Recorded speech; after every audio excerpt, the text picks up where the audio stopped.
రైతు సోదరులు నమస్కారం. శ్రీకాకుళం జిల్లా కోటబొమ్మాల మండలం గుంజులో గ్రామానికి మనం ఆల్రెడీ 7 HP డీజిల్ పవర్ వేట్ ఇచ్చామండి. ఈ రోజు వీళ్ళు ముహూర్తం పెట్టుకుని ఓపెన్ చేయడం జరిగింది. డెమో వీడియో ఇవ్వడం కోసం మేము ఇక్కడికి రావడం జరిగిందండి. అసలు ఈ మిషన్ వాళ్ళకి ఏ విధంగా ఉపయోగపడుతుంది, ఆల్రెడీ ఈ రోజు మొత్తం మేము వీళ్ళతోటే ఉండడం జరిగింది. ఏ విధంగా వాళ్ళకి ఈ మిషన్ ఉపయోగపడుతుందో వారి మాటలోనే కనుక్కుందాం అండి. నమస్తే అండి. ఇప్పుడు ఈ మిషన్ మీకు ఎలా ఉపయోగపడుతుంది? బానే ఉందా?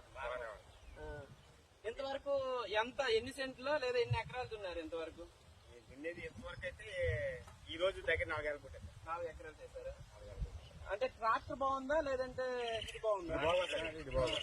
ఇక్కడ కూడా కావాల్సిన లోతు వస్తుంది సార్. అంటే మన ఎంత వ్యవసాయం లోతు మనకి ఎంత కావాలనుకుంటే అంత వస్తుంది. పర్వాలేదు, ఇక్కడ కూడా మెత్త వస్తుంది. అక్కడ జాడి గీడి ఏమీ ఉండట్లేదు. మనకి గడ్డి అట్టుంది బాగా, అంత బాగానే వస్తుంది. మన చిన్న చిన్న రైతులకి ఇది బాగా ఉపయోగపడుతుంది. అంటే మినిమం ఎన్ని ఎకరాలు ఉంటే ఇది మంచిది అంటారు? మినిమం 10 ఎకరాలు కూడా చేసుకోవచ్చు. 10 ఎకరాలైనా సెట్ చేసుకోవచ్చు. 10 ఎకరాలైనా కాతరాలేదు. మీరు ఇక్కడ ఈ మిషన్ మా దగ్గర తీసుకున్నారు కదా, ఇది తక్కువ రేటుకి వచ్చింది అనుకుంటున్నారా లేదంటే ఎక్కువ రేటుకి మేము అమ్మాము మీకు? లేదు సార్, మరి దానికి తగ్గట్టు ఎవరైనా తీసుకుంటారు కానీ తక్కువ తీసుకుంటారా ఎవరైనా. మా సర్వీస్ ఎలా ఉంది? బానే ఉందా? బాగానే ఉంది. మీకు ఫోన్ చేయగానే లిఫ్ట్ చేయడం అంత బాగానే ఉంది సార్. రెస్పాన్సిబుల్ ఉంది కరెక్ట్ గా. ఓకే. సో విన్నారు కదా ఫ్రెండ్స్, మీరు ఎవరైనా వ్యవసాయ యంత్రాలు కొనాలనుకున్నా లేదా సర్వీస్ కావాలనుకున్నా